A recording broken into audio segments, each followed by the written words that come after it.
Bonjour à tous et bienvenue sur Batmania, la chaîne YouTube consacrée à Batman et son univers. La dernière vidéo nous plongeait dans une enquête où Batman découvrait, ou plutôt redécouvrait, la mauvaise nature de l'être humain. Dans la vidéo du jour, on change radicalement de registre. En effet, l'histoire que nous allons aborder dans quelques minutes n'est pas une enquête, mais un blockbuster, de l'action et des retournements de situation comme on les aime. De plus, Batman n'est quasiment pas présent dans cette histoire. Mais comment cela peut-il être possible étant donné que les criminels vont s'affronter en plein cœur de Gotham? Avant de commencer le début de la narration du récit, je vais vous expliquer comment on en est arrivé là. Tout d'abord, ce récit a été publié aux USA durant l'ère New 52, entre 2013 et 2014. En France, il a été publié à l'époque par Urban Comics, sous forme de magazine. Aujourd'hui, il n'est donc plus disponible en VF, sauf si vous les trouvez d'occasion. Arkham War est un événement qui se déroule dans un plus grand événement encore. Et oui, cela se passe durant l'arc Forever Evil de la Justice League. Je vais résumer rapidement la chose. La Justice League est confrontée à une autre Justice League venant d'une autre terre qui se fait appeler le Syndicat du Crime. Ils vont rapidement prendre le dessus sur la Justice League suite à la trahison d'un héros se servant de ses pouvoirs pour injecter de la kryptonite dans le corps de Superman. Le Syndicat du Crime prend le contrôle du monde et décide de laisser place au chaos. Plus personne n'a de nouvelles de la Justice League. Les rumeurs disent qu'ils sont morts. Les criminels n'ont donc plus de raison d'avoir peur d'eux. Ultraman, le Superman du Syndicat du Crime, a déplacé la lune devant le soleil, plongeant la Terre entière dans l'obscurité. Quant à Grid, le cyborg de ce groupe malfaisant, il a coupé tous les systèmes électroniques du monde et il les contrôle. Le Syndicat du Crime en profite également pour libérer les criminels enfermés à Arkham et à capturer Nightwing. C'est d'ailleurs à cette période qu'il va subir des choses importantes entraînant de lourdes conséquences pour le personnage. Batman n'est pas présent à Gotham et les criminels sont soutenus par le Syndicat du Crime. Pourquoi se priver de mettre la ville sans dessus dessous? Une personne se mettra en travers des criminels d'Arkham. Cette personne n'est pas pour autant bien intentionnée puisqu'il s'agit de Bane. Pourquoi Bane veut-il se battre contre les criminels de Arkham? Que va-t-il se passer durant cette guerre et sur quoi cela va-t-il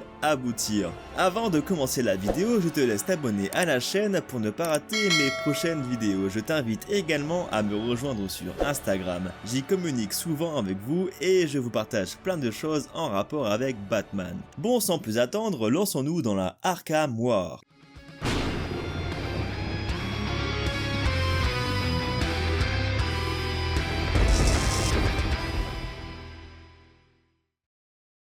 Le Syndicat du Crime domine la Terre, laissant le mal prendre le dessus sur le bien. À Gotham, les criminels se sont répartis la ville en plusieurs quartiers suite à la décision du nouveau maire de la ville, Oswald Cobblepot. Cependant, un des criminels a d'autres ambitions. Il s'agit de Jonathan Crane sous le costume de l'épouvantail. L'épouvantail est malin et sent que quelque chose peut nuire à cette situation d'un instant à l'autre. Il part donc à la rencontre des autres criminels de la ville afin d'élaborer un plan de secours. Mr. Freeze est le premier criminel que l'épouvantail rencontre. Une rencontre qui démarre de manière agitée lorsque Freeze congèle un des disciples de l'épouvantail, qui n'est autre qu'un ancien garde de l'asile d'Arkham que l'épouvantail a enrôlé pour sa cause malgré lui. L'épouvantail raconte à Mr. Freeze que le cousin de son disciple travaillant à la prison de Blackgate lui aurait rapporté qu'il y avait de l'agitation et qu'un mouvement était en cours pour prendre le contrôle de la ville. L'épouvantail a promis à son disciple de le protéger seulement s'il l'aidait à avoir des informations, puis en tuant son cousin, chose qu'il fit. L'épouvantail cherche juste à mettre au courant les autres criminels de Arkham, afin de s'allier le moment venu si jamais une guerre éclatait entre les prisonniers de Blackgate et ceux de Arkham. Freeze est convaincu. L'épouvantail attend que son disciple dégèle et se met en route vers le second criminel. Sur la route, il explique à son disciple qu'il a tenté de convaincre Double Face. Malgré leur amitié, ce dernier est tellement indécis qu'il a préféré faire son chemin seul. Arrivé dans les nouveaux locaux du second criminel, on devine tout de suite de qui il s'agit.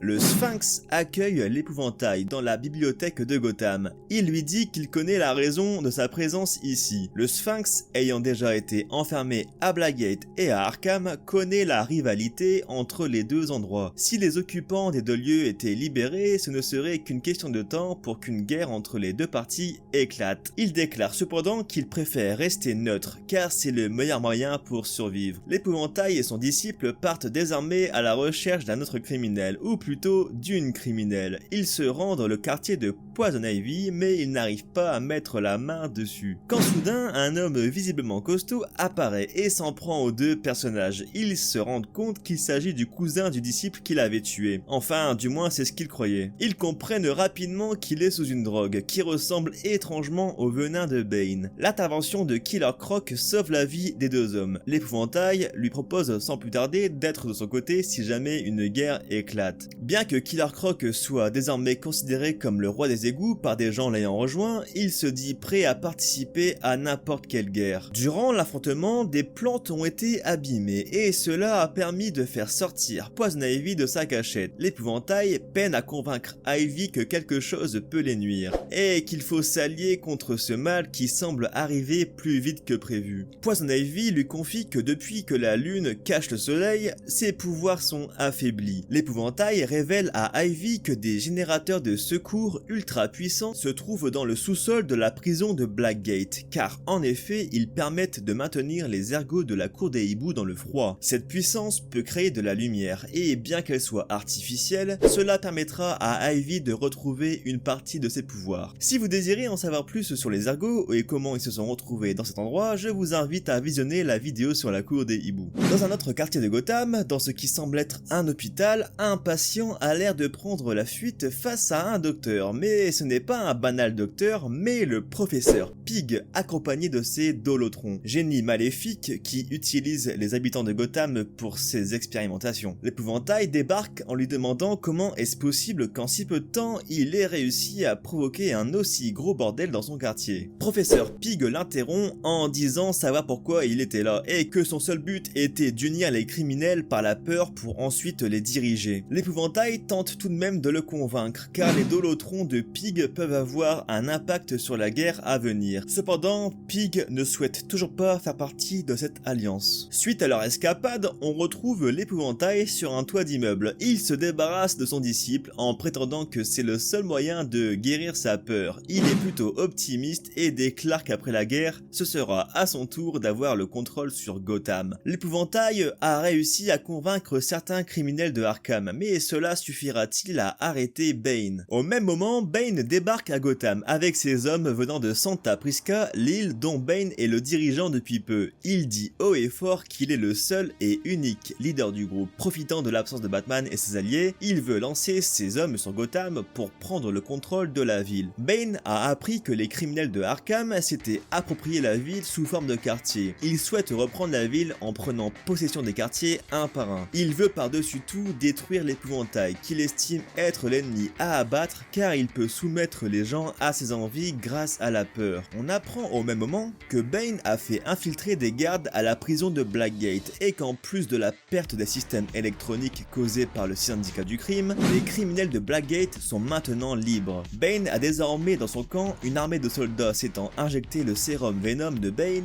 et souhaite devenir le chef des prisonniers de Blackgate, qu'il s'empresse de rejoindre en passant par les eaux. Arrivé sur les lieux, il n'est pas accueilli de la meilleure des manières, mais s'impose à sa façon. Il demande aux prisonniers de Blackgate de lui livrer les gardes et la directrice provisoire de la prison. Il leur promet de les libérer s'ils lui montrent le secret qu'il cache sous la prison. Bane se trouve face aux ergots de la cour des hiboux et s'impatiente de les débrancher afin qu'ils rejoignent son armée. Sur la côte ouest de Gotham, les soldats de Bane pénètrent peu à peu dans la ville. Un début de conflit démarre entre les soldats de Bane et la police de Gotham, sous les yeux du commissaire Gordon qui commence à désespérer de la situation, ce qui peut se comprendre. Dans un lieu bien connu de la ville, deux individus sont en pleine discussion. Le pingouin...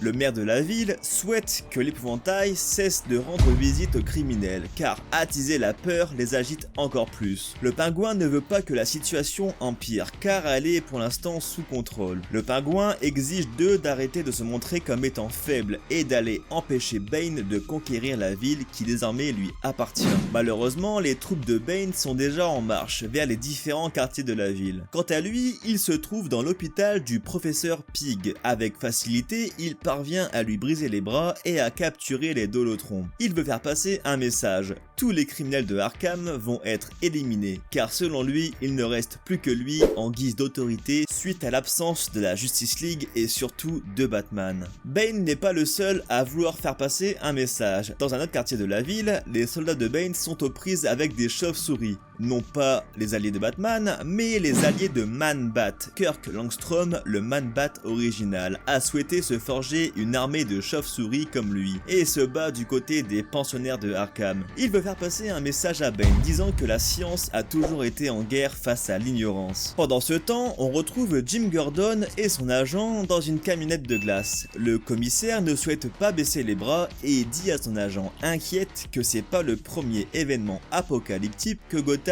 est connu. Les deux ne sont pas dans cette camionnette par hasard, ils attendent un certain rendez-vous, celui du Pingouin et de Bane. Les deux discutent à propos du début de cette guerre, qui a déjà fait des victimes dans les deux camps. Le Pingouin avoue à Bane qu'il ne prend parti pour aucun des camps, son seul intérêt étant soi-même. Bane comprend le point de vue du Pingouin et attend de lui tout de même des informations de sa part sur le plan de ses ennemis. Le Pingouin accepte, mais à une seule condition, que Bane lui livre son ancien bras droit, Ignatius Ogilvy, qui s'est proclamé être l'empereur Pingouin puis l'empereur Blackgate. Si tu veux savoir pourquoi le Pingouin éprouve une profonde haine envers lui, n'hésite pas à aller checker la vidéo correspondante sur ma chaîne à la fin de la vidéo. En guise de leur nouvelle alliance, le Pingouin tient à dire une information importante à Bane. Qu'en ce moment même, l'épouvantail et ses alliés se rendent à la prison de Blackgate pour y dérober les ergots, chose pour laquelle Bane tenait plus que tout en raison de leur éventuelle importance dans la guerre qui vient de débuter. Bane se met en route vers la prison tandis que le Pingouin se rend près de la camionnette de glace. Il avait deviné dès le départ que des gens y étaient cachés. Il dit alors à Jim Gordon la même chose qu'il vient de dire à Bane, en insistant sur le fait que des civils étaient encore dans la prison et qu'il fallait les sauver. Gordon ne perd pas une minute de plus pour s'y rendre. Sur place, une bataille entre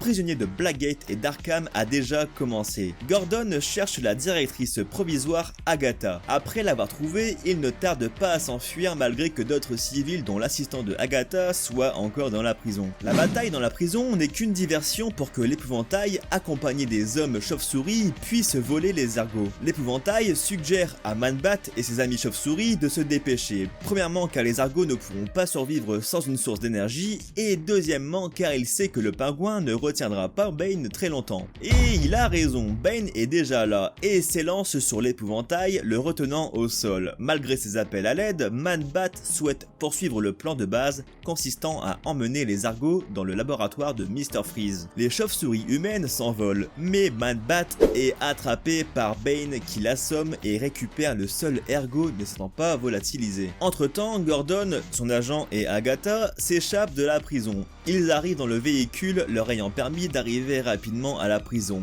quand soudain Bane les intercepte. Il est venu leur apporter le corps de l'assistant de Agatha, en disant que lui aussi peut jouer sur plusieurs tableaux. Entendre ça de la part de Bane ne rassure pas vraiment Jim Gordon. Une dizaine de minutes plus tard, les ergots arrivent un par un dans le laboratoire de Mr. Freeze. Aux côtés du chapelier fou, ils se rendent compte qu'il manque un ergot et que l'épouvantail et Man-Bat se sont fait capturer par Bane. Mr. Freeze semble hésiter à vouloir redonner vie aux ergots, sachant qu'il voulait l'éliminer dans une autre histoire. Le chapelier fou tente de le convaincre en disant qu'ils sont en guerre, donc qu'il fallait mieux ravaler sa haine et combattre aux côtés des ergots plutôt que de mourir des mains de Bane, comme l'épouvantail. En réalité, il n'est pas mort. Lui et Man-Bat ont été secourus par Killer Croc qui, depuis les égouts de Gotham, les a emmenés bien loin de la prison. En guise de récompense, l'épouvantail lui donne ce territoire, la tour dans lequel il se trouve actuellement. Bien que Killer Croc et ses sympathisants considèrent les égouts comme leur royaume, l'épouvantail tente de le persuader en disant que c'est un lieu stratégique et qu'il mérite un trône à son image, une tour imposante. La bataille continue toujours. Elle se déroule à présent dans Gotham même. Les mercenaires de Bane tentent de faire la loi, mais les habitants sont protégés par de la boue,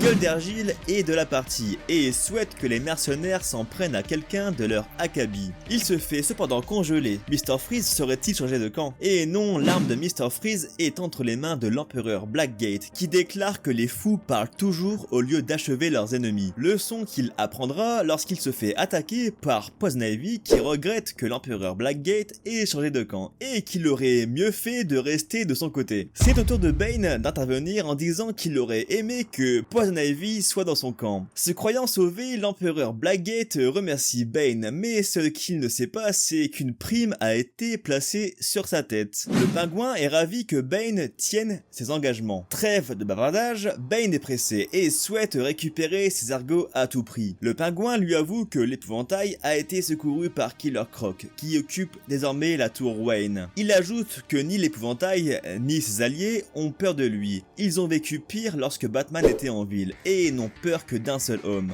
Bane cogite. Il retourne dans son nouveau territoire, la prison de Blackgate. Il avance en ayant une idée derrière la tête. Il se dirige vers l'armurerie de la prison et y construit quelque chose, se dévoilant être petit à petit comme une armure. Vous l'avez compris, Bane s'est construit une armure ressemblant à celle du Chevalier Noir. S'il faut passer par là pour propager la peur chez ses ennemis, Bane est prêt à porter le costume de son plus grand ennemi. Dans la tour Wayne, Killer Croc et ses sympathisants profitent de leur nouvelle demeure, symbolisant la montée au pouvoir des gens de la rue sur les hommes influents. Leur joie va être de courte durée lorsque Bane vient stopper le couronnement de l'homme crocodile. Un combat acharné débute entre ces deux poids lourds. Killer Croc ne se laisse pas faire pour autant et donne du fil à retordre à Bane. Mais ce dernier parvient à en venir à bout en le défonçant avec le symbole de Batman avant de le jeter du haut de la tour. Bane semble avoir un regain d'énergie avec son armure et ne souhaite pas perdre plus de temps à réduire ses ennemis en miettes. Il part de suite vers l'un de ses atouts, le seul ergot en sa possession, qui n'est autre que William Cobb, le même ergot qui s'était battu contre Batman dans le labyrinthe puis vaincu pour de bon par Nightwing. Il est en plein éveil lorsque Bane l'arrache de sa machine. L'ergot se débat par réflexe, mais Bane ne le combat pas. Il lui propose de finir ce que lui et les autres ergots avaient commencé, l'assassinat de personnes sur la liste de la cour des hiboux. Il lui raconte qu'ils ont beaucoup en commun. Ils se projettent ensuite vers leur nouvel objectif, retrouver les ergots capturés par l'épouvantail. Ils se ruent tous deux en direction de la bataille qui fait toujours rage dans les rues de Gotham.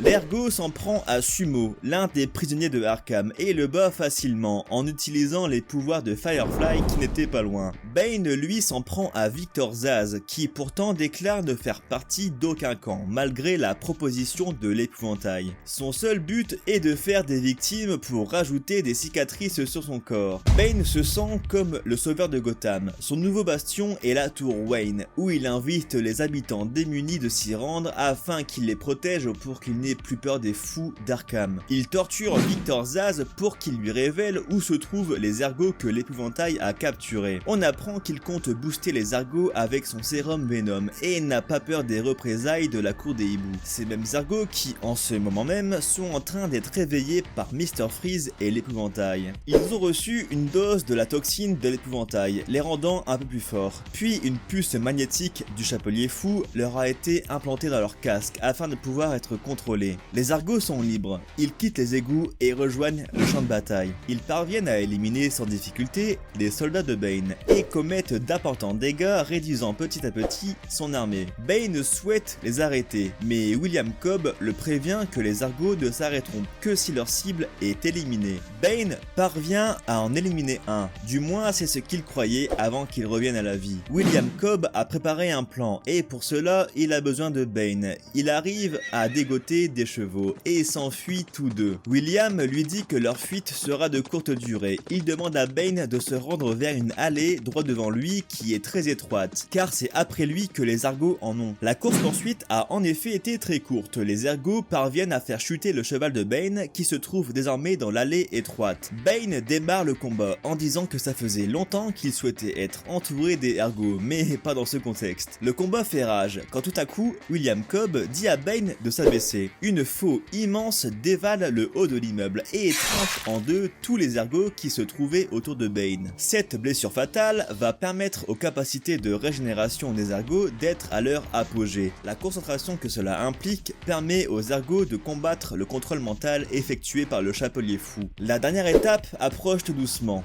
Bane attend que les ergots récupèrent de leurs blessures pour éliminer une bonne fois pour toutes tous les détenus d'Arkham. L'épouvantail sait que c'est la fin, les ergots ne sont toujours pas revenus du champ de bataille, et le groupe d'Arkham ne dispose plus de solutions permettant de tenir tête à Bane et son armée. Mais l'épouvantail ne s'avoue pas vaincu pour autant. Comme tout bon général de sa propre armée, il possède un plan de secours. Il réunit tous ses alliés et leur sert un verre de vin, puis leur raconte qu'il a prélevé un échantillon du sang de Bane permettant d'isoler le sérum Venom. C'est l'ingrédient final qu'il manquait pour leur victoire. Mais le groupe d'Arkham n'a pas l'air ravi de l'apprendre. Ils veulent se débarrasser de lui, mais pas en lui ressemblant. L'épouvantail avait anticipé leur réaction et avait piégé la salle en vaporisant l'échantillon du sérum dans l'air. Le sérum ne durera pas longtemps, dû à sa faible exposition. C'est pourquoi ils doivent arrêter Bane rapidement à partir de maintenant. Bane est quant à lui en train de récupérer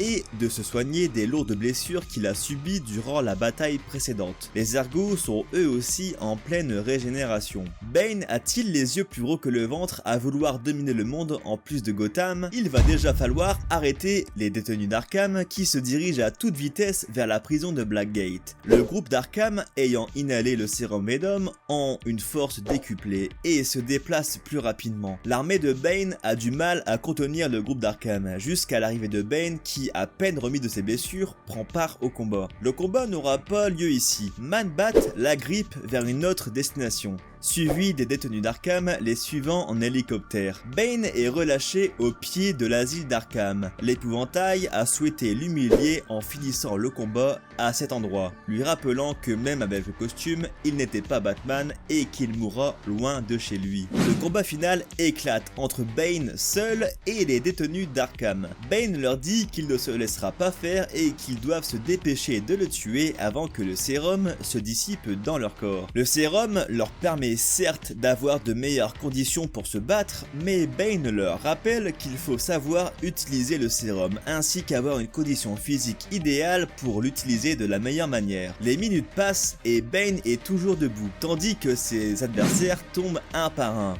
Bane est victorieux. Il entend les applaudissements du pingouin se rapprochant. Ce dernier lui dit que le groupe d'Arkham a surestimé son intelligence et sa puissance, et qu'il était voué à perdre. Le pingouin souhaite tout de même récupérer des détenus afin de les enfermer dans sa demeure. En échange, il offre à Bane des moyens logistiques impressionnants, lui permettant de diriger la ville de plus belle. Bane est d'accord, mais à une condition. Il souhaite garder un des détenus avec lui. Vous l'aurez deviné, Bane envisage de garder l'épouvantail avec lui en guise d'avertissement à quiconque s'attaque à lui. Il a enfin réussi ce qu'il voulait, conquérir Gotham, être le leader de cette ville. Il a montré aux habitants qu'il a réussi là où Batman a toujours échoué, éliminer les criminels de Gotham. Les journées passèrent et l'emprise de Bane sur la ville était de plus en plus marquant. Jim Gordon est retranché dans un appartement. Certains de ses agents et lui-même agissent toujours pour servir et protéger la population, malgré le mal qui sévit en ville. Les criminels d'Arkham ne contrôlent plus la ville.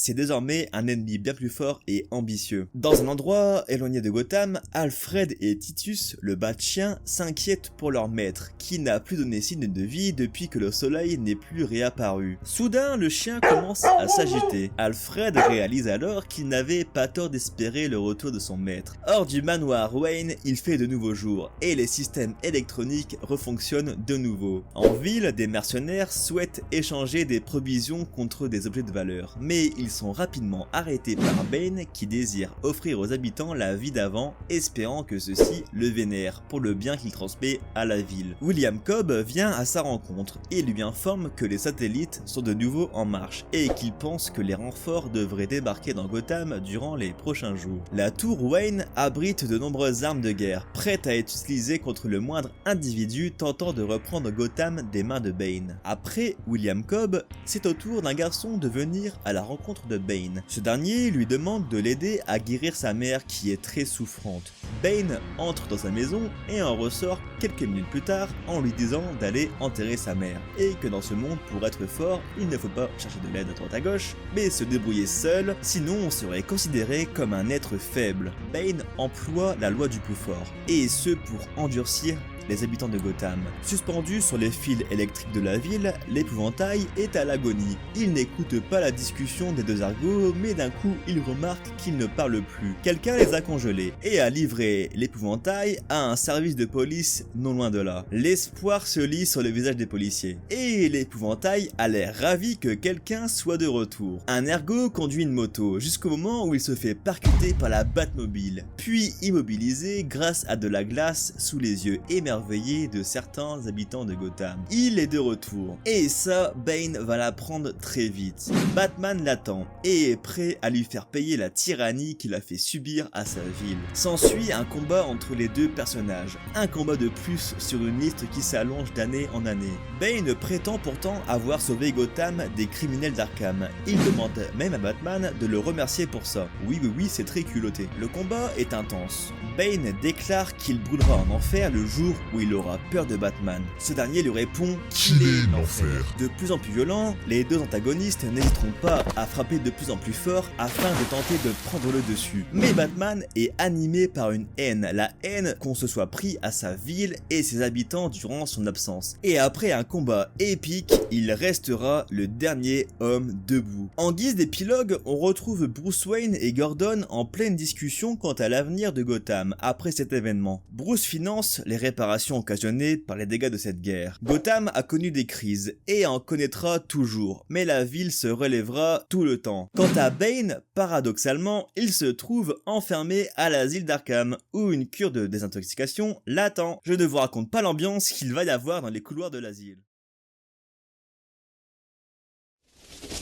Ce blockbuster bourré d'action a permis à certains vilains de l'univers de Batman de se démarquer. Cette guerre entre prisonniers de Arkham et de Blackgate se finit plutôt bien pour les personnages alors qu'on s'attendait à un véritable bain de sang. Certains d'entre vous se demanderont peut-être où se trouve le Joker durant l'histoire. Il est tout simplement porté disparu suite à sa dernière confrontation avec Batman lors de l'arc Le Deuil dans la famille. Mais ne vous inquiétez pas, il a déjà fait son grand retour depuis le temps. Le scénario est parfois maladroit, notamment dans une des dernières scènes, quand l'épouvantail injecte dans le corps des détenus de Arkham le sérum Venom, sans leur consentement, mais qui, une fois sous l'emprise du produit, n'ont aucune rancœur envers l'épouvantail. Ou encore quand Bane aide le commissaire Gordon à sauver un des civils présents dans la prison de Blackgate. Certes, Bane désirait combattre un ennemi commun de Jim Gordon, mais ses soldats sont au même moment en train de massacrer des agents de police. Trop d'alliances tuent les alliances. Par contre, l'enjeu principal était intéressant. Utiliser les argots comme facteur déterminant la victoire était une bonne idée. Mais au final, pourquoi vouloir à tout prix les argots si Bane seul parvient à battre tout le groupe de Arkham qui, en plus, sont boostés par le sérum de Bane? Bref, le récit est un bon divertissement qu'on lit en débranchant son cerveau et en acceptant le fait que la guerre n'ait aucun impact sur la suite des aventures du Chevalier Noir. Seul Bane a reçu un traitement plus ou moins correct, démontrant l'homme qui souhaite devenir le sauveur d'une nation, mais en utilisant des méthodes bien trop brutales, dues à sa vision de la vie. Peter Tomasi, le scénariste à l'origine de l'histoire, nous a démontré de bien meilleures choses, notamment dans la série Batman et Robin de l'ère New 52. Et vous, qu'avez-vous pensé de l'histoire? Je vous laisse dire votre avis en commentaire. N'hésitez pas également à mettre un pouce bleu pour m'aider dans le référencement sur YouTube. Ça me motive énormément et je vous en remercie. Sur ce, je vous dis à la prochaine